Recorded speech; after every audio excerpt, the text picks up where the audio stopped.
គ្រប់មានសួងបងប្អូនគ្នាថ្ងៃទី10 ខែ 10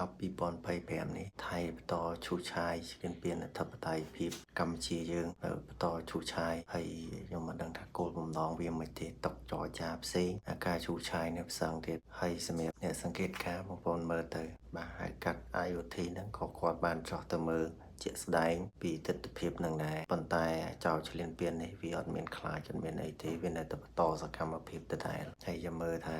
យ៉ាងម៉េចទៀតបណ្ដាកម្ពុជាយើងនៅតែបន្តការអត់ធ្មត់ស្ដាប់បទបញ្ជាជានិច្ចហើយនៅពេលដែលសកម្មភាពទាំងអស់ហ្នឹងគឺអត់មានប្រជាជនយើងទៅតតាំងជាមួយនឹងយោធាវាទេមានតែអ្នកសារព័ត៌មានហើយ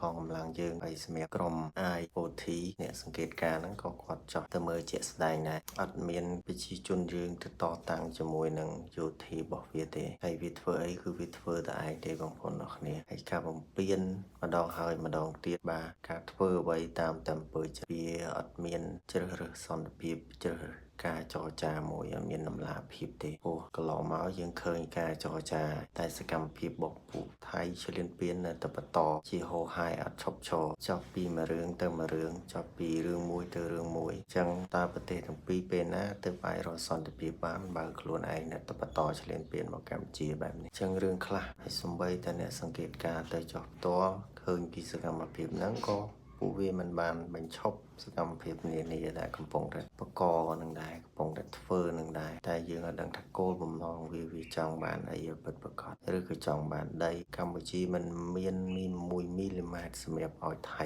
មកយកទេសូមបញ្ជាក់តែប៉ុណ្ណឹងការអត់ធ្មត់គឺអត់ធ្មត់ដើម្បីសន្តិភាពមិនមែនអត់ធ្មត់ដើម្បីឲ្យឯងបំពេញនោះទេហើយកម្ពុជាតែងតែធ្វើទៅតាមច្បាប់អន្តរជាតិហើយនឹងដំណាភាពសម្រាប់ប្រទេសទាំងពីរដើម្បីបង្កើតតុចរចាជាហូរហែតាមលំដាប់លំដោយ